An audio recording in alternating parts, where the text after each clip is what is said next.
Hello ನಮಸ್ಕಾರ ಸ್ನೇಹಿತರೆ, ತಮ್ಮೆಲ್ಲರಿಗೂ ಇಡಿಗಾಸ್ ಕಿಚನ್ಗೆ ಸ್ವಾಗತ. ಇವತ್ತಿನ ರೆಸಿಪಿಲಿ ತುಂಬಾ ಸಿಂಪಲ್ ಆಗಿ ಹಾಗೆ ಟೇಸ್ಟಿಯಾಗಿ ಸುಲಭವಾಗಿ ಮಾಡ್ಕೋಬೋದಾದಂಥ ಒಂದು ಬೆಂಡೆಕಾಯಿ ಹುಳಿ ಸಾಂಬಾರನ್ನು ಯಾವ ರೀತಿ ಮಾಡ್ಕೋಬೋದು ಅನ್ನೋದನ್ನು ತೋರಿಸ್ಕೊಡ್ತಾ ಇದ್ದೀನಿ.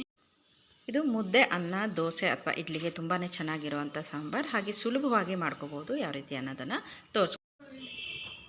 ಮೊದಲನೇದಾಗಿ ಒಂದು ಪಾತ್ರೆ ತೊಗೊಂಡು ಅದಕ್ಕೆ ಒಂದು 2 ಸ್ಪೂನಷ್ಟು ಎಣ್ಣೆ ಹಾಕ್ಕೊಂಡಿದ್ದೀನಿ. ಎಣ್ಣೆ ಬಿಸಿ ಆದಮೇಲೆ ಸಾಸಿವೆ, ಸ್ವಲ್ಪ ಜೀರಿಗೆ ಹಾಕ್ಕೊಂಡ್ಬಿಡೋಣ. ಜೀರಿಗೆ ಸ್ವಲ್ಪ ಸಾಸಿವೆ ಸಿಡಿತಿದ್ದ ಹಾಗೆ ಒಂದು ಇಡೀ ಬೆಳ್ಳುಳ್ಳಿನ ಜಜ್ಜಿಬಿಟ್ಟು ಹಾಕ್ಕೊಳ್ಳಿ.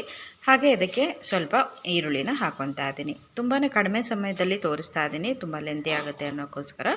ಹಾಗೆ ಈರುಳ್ಳಿ ಸ್ವಲ್ಪ ಚೆನ್ನಾಗಿ ಫ್ರೈ ಆದಮೇಲೆ ಸ್ವಲ್ಪ ಬೆಂಡೆಕಾಯನ್ನು ಚಿಕ್ಕದಾಗಿ ಕಟ್ ಮಾಡಿಕೊಂಡು, ನೀವು ಯಾವುದೇ ಶೇಪಲ್ಲಿ ಬೇಕಾದರೂ ಕಟ್ ಮಾಡ್ಕೊಳ್ಳಿ. ಬೆಂಡೆಕಾಯನ್ನು ಕಟ್ ಮಾಡಿಕೊಂಡು 1 ಸ್ಪೂನ್ ಎಣ್ಣೆ ಹಾಕ್ಕೊಂಡು ಹಾಗೆ ಅದಕ್ಕೆ 1 ಸ್ಪೂನ್ ನಿಂಬೆಹಣ್ಣಿನ ರಸ ಅಥವಾ ಮೊಸರನ್ನು ಸೇರಿಸ್ಕೊಂಡು ಚೆನ್ನಾಗಿ ಈ ರೀತಿ ಡ್ರೈ ರೋಸ್ಟ್ ಮಾಡ್ಕೊಳ್ಳಿ. ಹಾಗೆ 1 ಸ್ಪೂನ್ ಎಣ್ಣೆ ಹಾಕಿದ್ದೀನಿ. ಹಾಗೆ ಕಪ್ಪಗಾಗೋವರೆಗೂ ಚೆನ್ನಾಗಿ ಫ್ರೈ ಮಾಡಿಕೊಂಡ್ರೆ ಬೆಂಡೆಕಾಯಿ ಸಾಫ್ಟ್ ಆಗಿರುವಂಥ ಬೆಂಡೆಕಾಯಿನ 1 ಕಪ್ಪಷ್ಟು ಹಾಕ್ಕೊಂಡಿದ್ದೀನಿ. ಹಾಗೆ ತೊಗರಿಬೇಳೆ ಮತ್ತು 1 ಕಪ್ಪು, ಹಾಗೆ ಅರಿಶಿನ ಮತ್ತು 2 ಟೊಮೆಟೊ, ಸ್ವಲ್ಪ ಉಪ್ಪನ್ನು ಸೇರಿಸ್ಕೊಂಡು ಒಂದು ಚೆನ್ನಾಗಿ ಬೇಯಿಸಿರುವಂಥ ಬೇಳೆನ ಇವಾಗ ಸೇರಿಸ್ತಾ ಇದ್ದೀನಿ. ಇದು ಯಾವುದನ್ನು ನಾನು ಬೇಯಿಸೋದನ್ನು ತೋರಿಸಿಲ್ಲ. ತೊಗರಿಬೇಳೆ, ಟೊಮೆಟೊ, ಹಾಗೆ ಅರಿಶಿನ ಪುಡಿ ಮತ್ತು ಉಪ್ಪು ಇದೆ.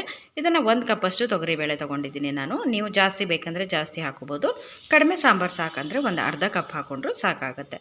ತೊಗರಿಬೇಳೆ ಹಾಕೋದ್ರಿಂದ ದಪ್ಪ ಬರುತ್ತೆ ಆಲ್ರೆಡಿ ಸಾಂಬಾರು, ಅದಕ್ಕೋಸ್ಕರ. ಇವಾಗ ಒಂದು ಪಾತ್ರೆಗೆ ಹಾಕ್ಕೊಂಡು ಚೆನ್ನಾಗಿ ಇದನ್ನು ಬೇಯಿಸಿದಾದ ನಂತರ ಇವಾಗ ಹಾಕ್ಕೊಂಡಿದ್ದೀನಿ.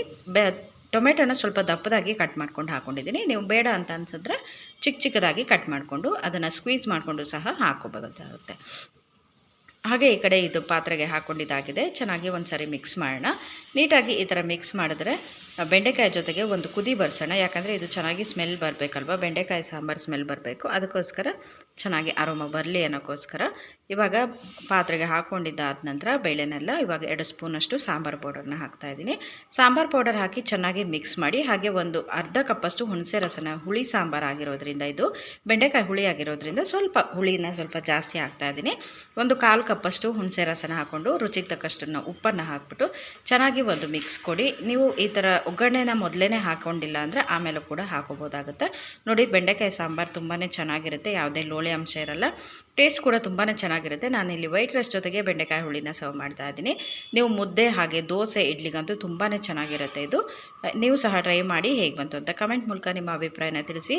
ಇನ್ನೂ ಹೆಚ್ಚಿನ ಸುಲಭವಾದ ವಿಡಿಯೋಗಳಿಗಾಗಿ ಪ್ಲೀಸ್ ನನ್ನ ಚಾನಲ್ನ ಸಬ್ಸ್ಕ್ರೈಬ್ ಮಾಡ್ಕೊಳ್ಳಿ ಅಂತ ಕೇಳ್ಕೊತ thank you for watching my video.